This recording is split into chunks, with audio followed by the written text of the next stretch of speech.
If I were a celebrity, the people who produce TV shows such as Who Do You Think You Are might contact me and ask to make a programme about any interesting characters they can find in my family tree. I'm not famous, but I have looked into my family tree.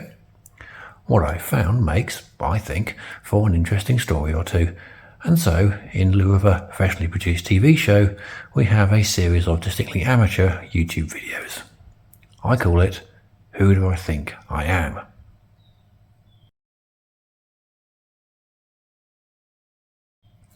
Episode 1.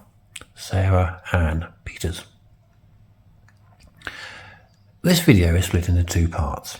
In the first, I get to show off a little bit and recount how some amateur detective work was necessary to deduce even the most basic information about Sarah, such as her name, date of birth, and so on.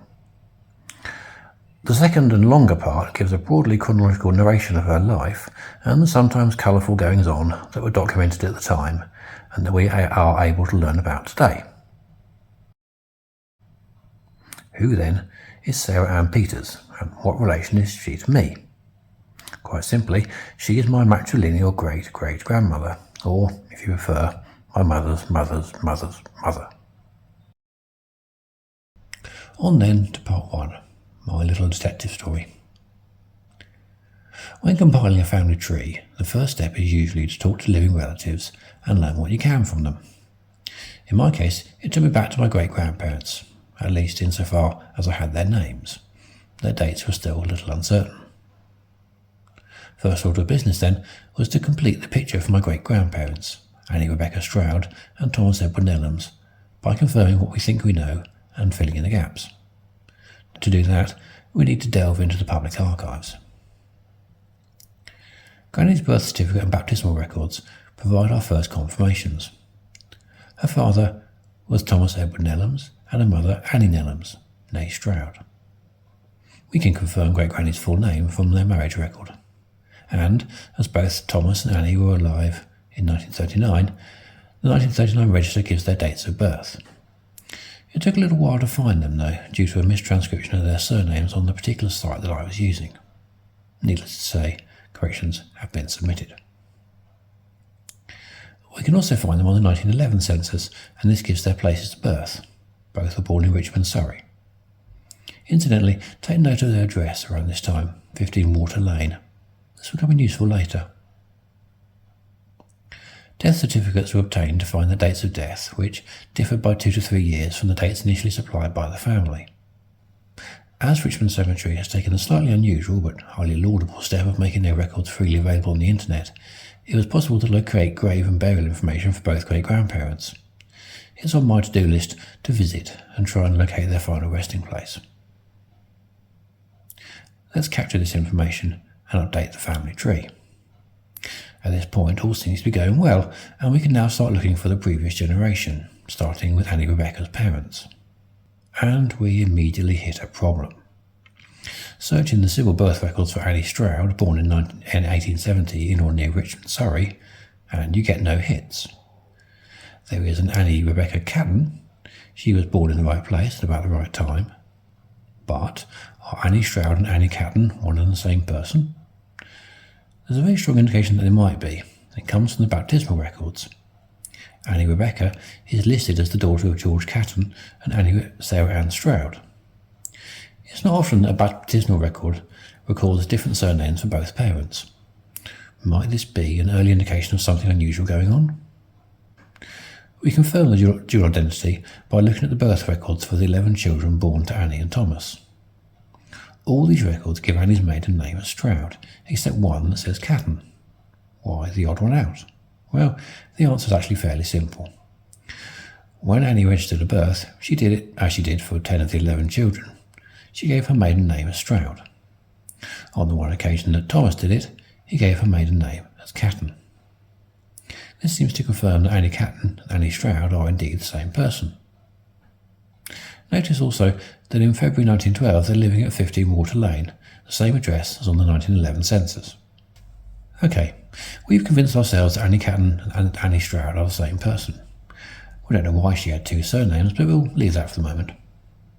If we compare her birth certificate and baptismal records, an interesting difference of opinion can be noted. On the birth certificate, the parents are George Henry Catton and Sarah Ann Catton, née Peters.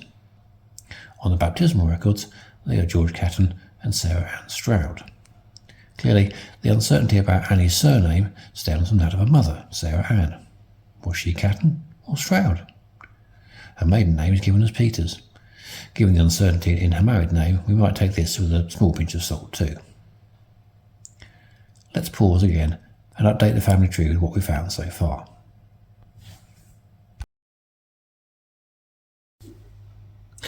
A year after Annie Rebecca was born, there was a national census.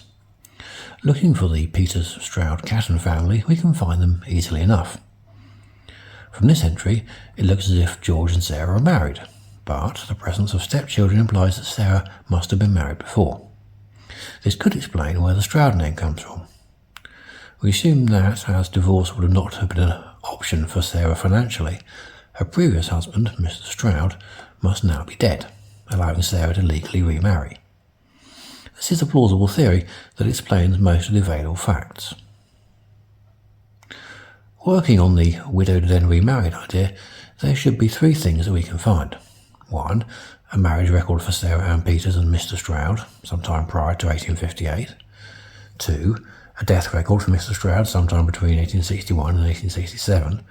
And 3. A marriage record for George Catton and Sarah Stroud, sometime around 1868. Let's have a look for them. The first is easy to find. Here's Sarah's marriage to Richard Henry Stroud in 1852. The 1861 census, the first one after the marriage, gives more insight into this period. Richard and Sarah had at least 4 children in the intervening years, the last 2 of which match up with the 2 stepchildren we saw in the 1871 census. So far, so good. Number 2 on our list, Richard's death record, is also easy to find, but it somewhat scuppers our widowed then remarried theory. In 1871, when Sarah and George were cohabiting with their 2 young children, and 2 of Richard's, Richard was alive and well, and not due to die for another 9 years. And the final nail in the coffin for our theory is the fact that, hunt as we might, we can't find any marriage record for George and Sarah. The most likely explanation is that they simply weren't married, despite what it says on the 1871 census. This would certainly explain the 2 different surnames on Annie's baptismal record. Putting this all together, we have the following timeline. Sarah married Richard in 1852, and they had 4 children over the ensuing 9 years. Sometime in the mid-1860s, she becomes involved with George. They cohabit and had at least 2 children together. She brings at least 2 of her children from her marriage to Richard to live with George. All this points to the likelihood that Sarah and George were living in sin, as they used to say, and having illegitimate children. This was a brave lifestyle choice in the 1860s and 70s. Having largely resolved the Peters-Catton-Stroud mystery, we can find out a few additional facts to complete the basic picture we have of Richard, Sarah and George. Sarah's baptismal records show she was born in 1832. George was born in 1839, and he died in 1878.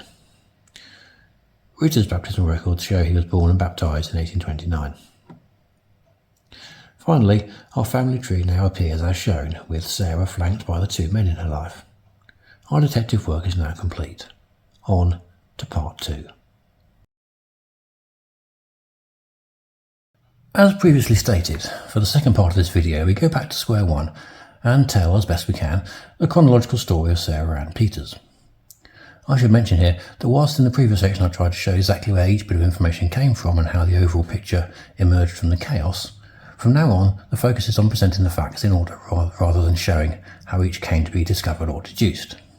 I've tried to highlight where I deviate from recounting hard facts and branch off into personal speculation. The story starts in 1832 with the birth of the second child and first daughter of Thomas Peters and Mary Ann Peters, née Jeffreys. Thomas was variously listed as a bricklayer or brickmaker, and the couple were living in or near Marshgate, at the time a major thoroughfare of Richmond. It's now known as the Sheen Road or the A305, and Sarah was baptised at the church of St Mary Magdalene in the centre of the town. Thomas and Mary Ann had a total of 10 children, but 6 of them died before reaching 18. Even for the 1830s and 1840s, this is a higher than average mortality rate. Clearly times were tough. As a side note, the baptismal records are the only place where the Anne in Sarah Ann has an E at the end. In every other record, she's just Sarah Ann, spelt A-N-N.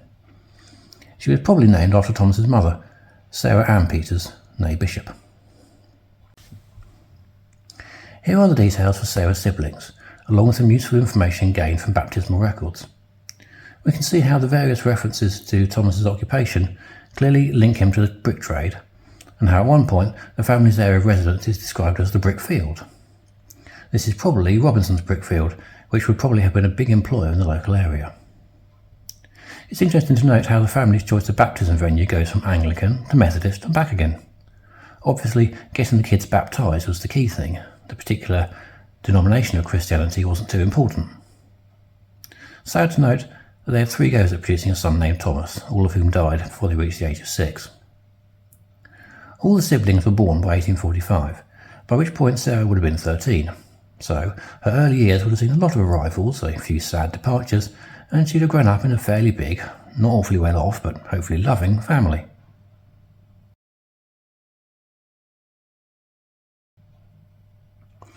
The 1841 census is the first one for which we have national coverage and identification of individuals in a household, as opposed to just head counts. Here's my transcription of the entry for Sarah's family. Both her parents are here, along with Sarah and 3 younger brothers. As a bonus, Mary Jeffries, Sarah's maternal grandmother, is also here. This provides a nice confirmation of Sarah's mother's maiden name. It's interesting to note that while Mary Jeffries is correctly listed as being born outside the county of Surrey, she was in fact born near Bristol, the entry for Mary Peters is wrong.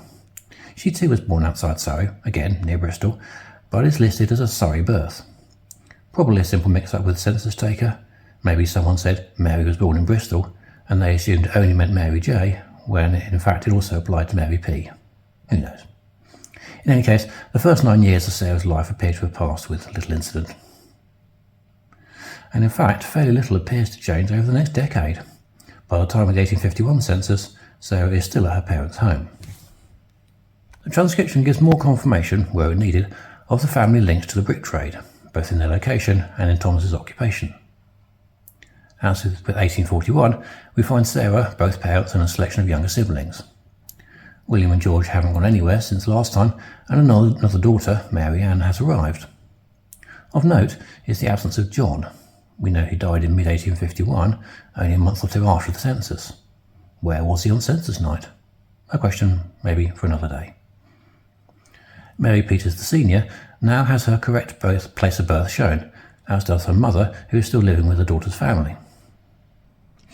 Sarah and her mother are listed as laundresses. This is an occupation that we'll see Sarah return to later in this story. It's possibly slightly unusual to find an 18-year-old girl still at home. Usually they'd be put into service or married off, but at least she's working for a living. Contrast this with the 2 elder boys, aged 15 and 13, and apparently with no occupation. One suspects this to be an oversight, as I can't imagine they'd be allowed to freeload for long in that day and age. Finally, note that Sarah James, a cousin to Sarah on her mother's side, is present. Maybe she was visiting, maybe attending school, or maybe some other reason. We'll probably never know, but at least we know that Sarah was in touch with her extended family on the other side of London. Flash forward just over a year, and a 19-year-old Sarah is getting married to Richard Stroud. All the details given seem to fit with what we know of the pair, though Richard's birth year is out by a year. He was actually born in April 1829. The location of the marriage in Hammersmith is something that I've often wondered about. Hammersmith is a fair way from Richmond, about 5 miles, and on the other side of the Thames. As far as I can deduce, neither party lived there at any time, although with only 10 yearly censuses it's hard to be certain, and neither has family connections with the place. They may have chosen to marry away from Richmond to escape the attention of the local community. This might imply there was something to disapprove of. Was Sarah pregnant? Was there something in Richard's past? We may never know. Over the next few years, the Strouds seem to have settled into an otherwise unremarkable married life. 4 children came along, the first some 15 months after the wedding. This would suggest that Sarah was not pregnant when she went up the aisle. Richard seems to have made a living as a painter, presumably a decorator rather than an artist, although I did search for any works of art he may have created. All the children were baptised in Richmond, and the couple's abode seemed to have remained in or near Marshgate. Just in passing, it was traditional, though certainly not compulsory at this period of time, to name the first boy after the father's father and the first girl after the father's mother. In Richard and Sarah's case, it was her parents and one of her brothers rather than his that the first two were named after. This probably doesn't tell us much, but might indicate that Sarah had a forceful personality that allowed her to overturn the traditional order. Or maybe I'm just overanalyzing. Now it's 1861 and census time again. Actually, we came across the 1861 census in part 1, and truth be told, there's not a lot to note about it. Parents and 4 children are all present and correct. As far as I can find, all 4 children would reach adulthood. Richard has become a bricklayer as a labourer, a bit of a change from painting. Maybe this is Sarah's influence, using family connections to find her husband work when decorating wasn't paying the bills. Another little speculation there. An interesting side note, a warple or warphole is a bridle path connecting villages, and when one comes across a road name such as this, the thoroughfare in question is usually an ancient one, in this case dating back to at least the early 1700s. Now we get to about 1863 and things start to get interesting. First of all, a 5th Stroud child is born, named John. This is possibly a reference to Sarah's younger brother, who died in 1851. The couple were still living on Warple Way, but try as I might, I can find no baptismal record for John. Was life too hectic? Was something else going on? The little fellow didn't survive long, dying of a lung infection in 1865. The death occurred at a house on South Street, Isleworth. Sarah was present and reported it, so possibly was living there. In 1874, Sarah stated in court that she had been living with an unmarried man, George Catton, for 9 years. This would mean the arrangement started in 1865. Thus, the South Street address might be Richard's, Sarah's, George's, or an unrelated third party. It's hard to be certain. At a guess, I'd say it was Richard and Sarah's home, but that is pure supposition. If so, the natural follow-on question is why they moved across the river. Possibly following the work? Who knows? A lot of other questions also arise at this point. Why did Sarah leave Richard? How and when did she and George meet? Did John's death trigger this change? And so on and so forth.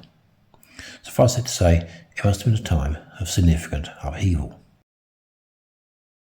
As he has just entered our narrative, at this point it's sensible to take a pause to introduce one of the key players in Sarah's drama, George Henry Catton. 7 years Sarah's junior, he was born and bred in Richmond and seemed to have made a living as a hawker, an itinerant or mobile salesman, selling variously vegetables, fish and general merchandise.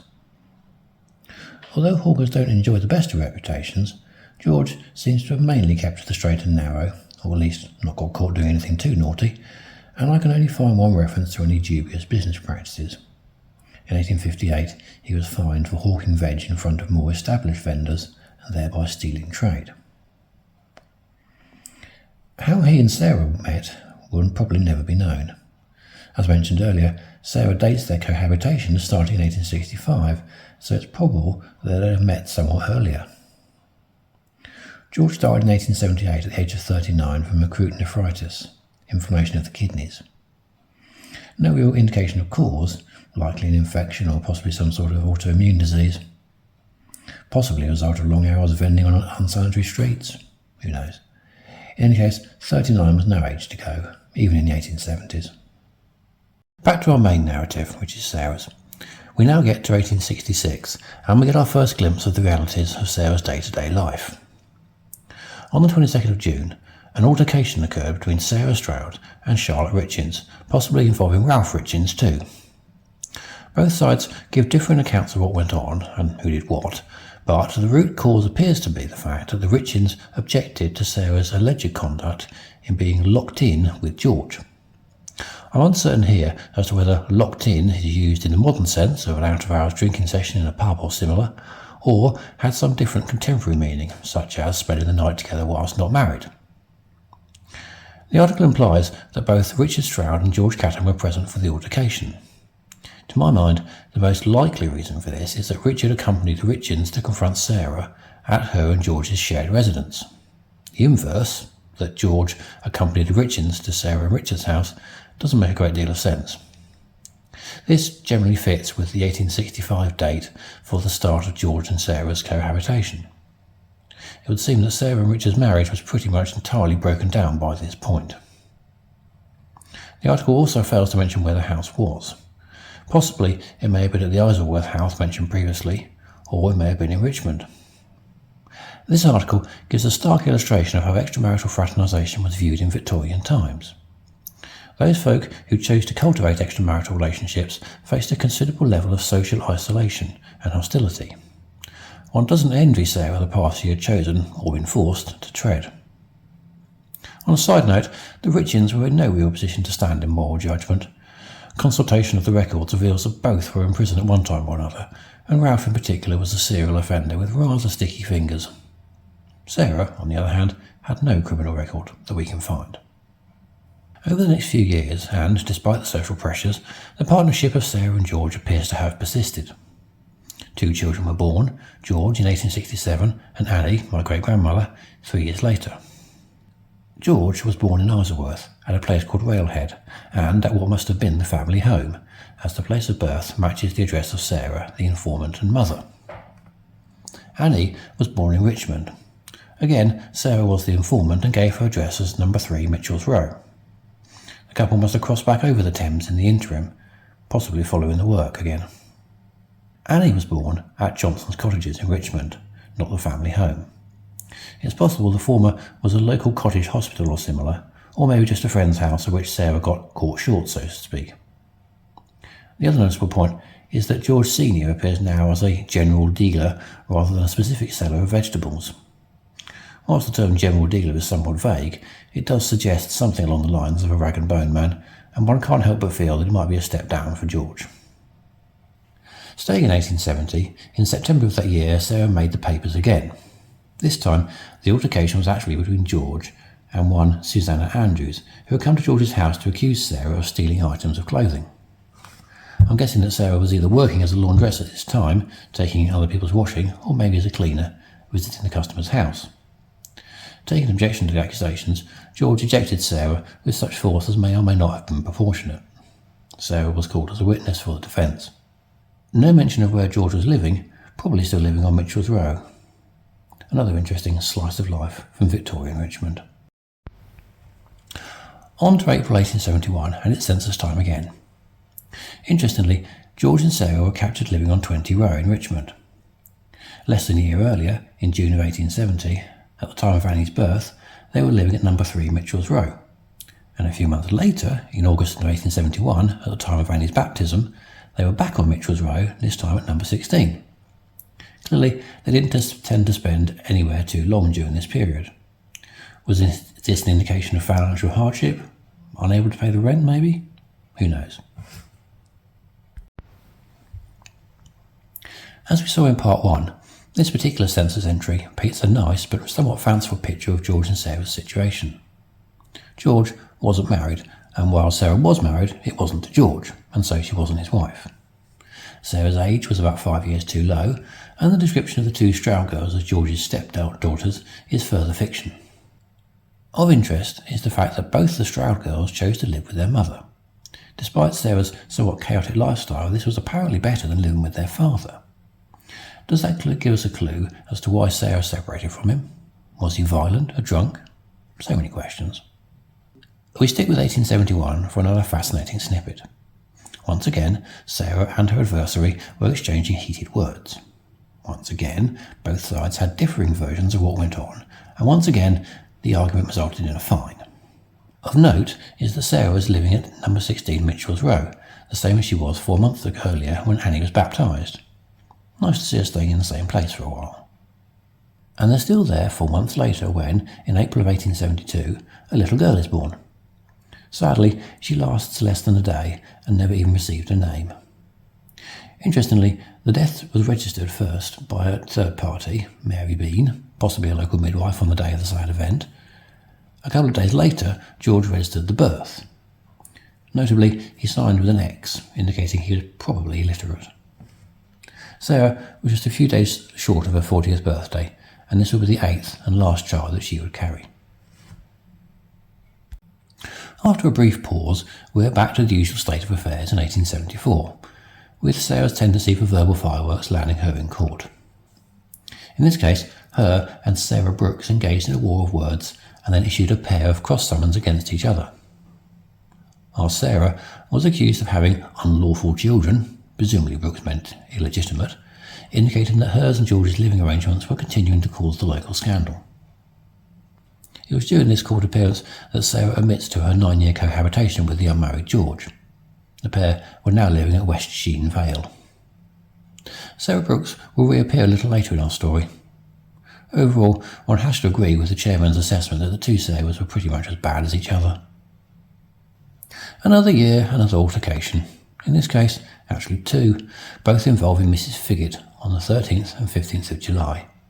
On the 13th, Sarah, George and Mrs. Figgett came to blows at the communal pump.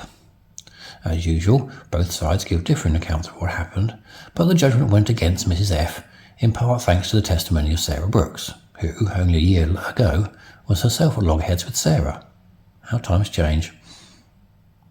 On the 15th, Mrs. F incites her daughter, Caroline, to insult Sarah's daughter, also Sarah.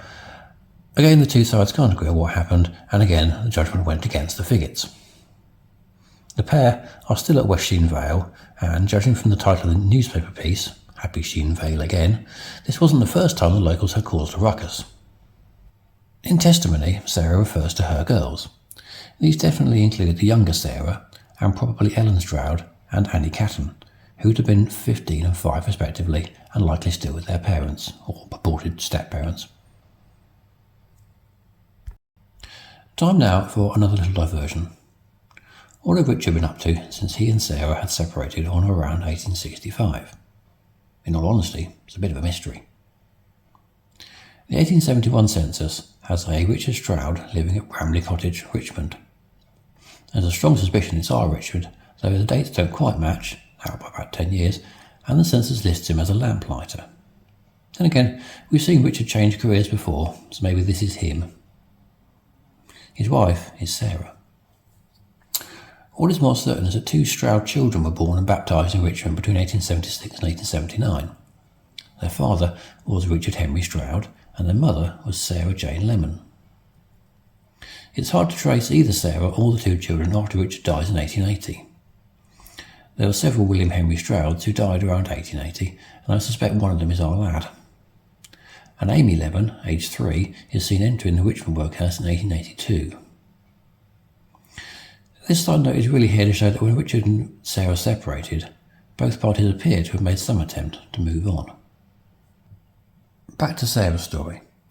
At the end of the 1870s, 2 events occurred that would, to a greater or lesser extent, have affected Sarah's life. In 1878, her longtime partner George Catton died. As mentioned earlier, it was due to nephritis, a disease of the kidneys. With George out of the picture, Sarah would have had to find a way to support her young family. Annie, a youngest surviving child, would have been 7 at this point, and her older brother George only 10. How she coped, we'll see shortly. 2 years later, and Richard also departs this mortal coil. Whilst Sarah would probably not have been as personally affected by this, one does wonder if there would have been some financial benefit to be had from it, a widow's pension or similar. George passed away at 13 West Sheen Vale. 3 years ago, this was where the doubtful Mrs. Figgett dwelt. Was Sarah living with him, i.e. they'd moved from number 12, or was Sarah and George now living apart? Why was Charles in attendance and not Sarah when George departed? Maybe it was just Charles's turn to sit with the patient, or maybe there had been a falling out. Another little mystery. The following year, it's 1881, and it's census time again. The family are now living at Jessie Terrace. The census shows how the recently widowed Sarah has adapted to the loss of George and Richard. She's working as a laundress, did she ever stop? Her daughter Ellen is too, and they've taken in a lodger. Also notable is that she's now Sarah Stroud again. All pretension of marriage to George has gone, and even Annie has been renamed. Her elder brother George and half-sister Sarah have gone their own way in the world.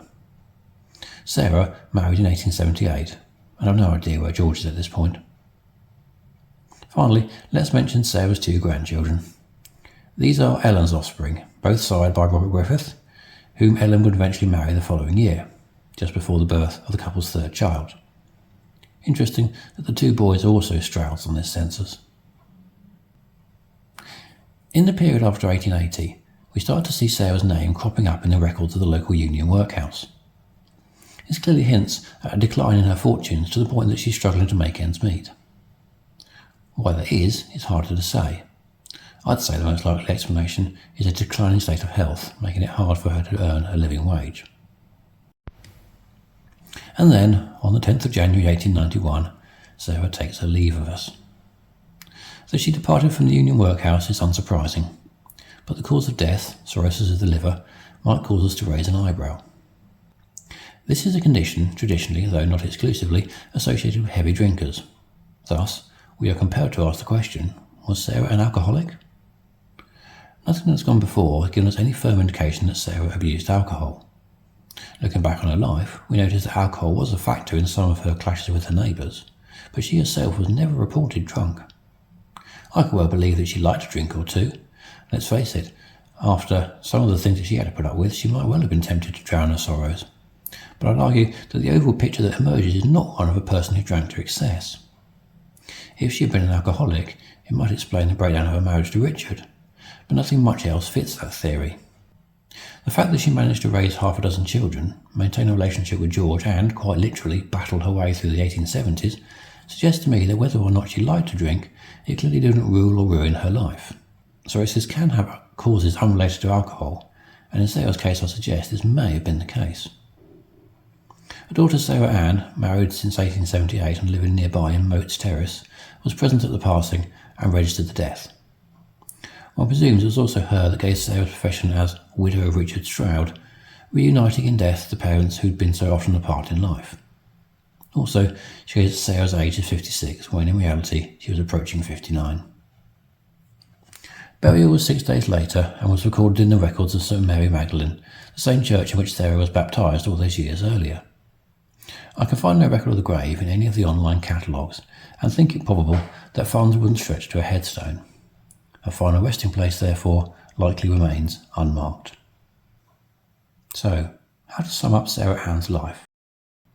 The picture that emerges of Sarah is of a colourful, possibly forceful character, sharp of tongue and unafraid to speak her mind.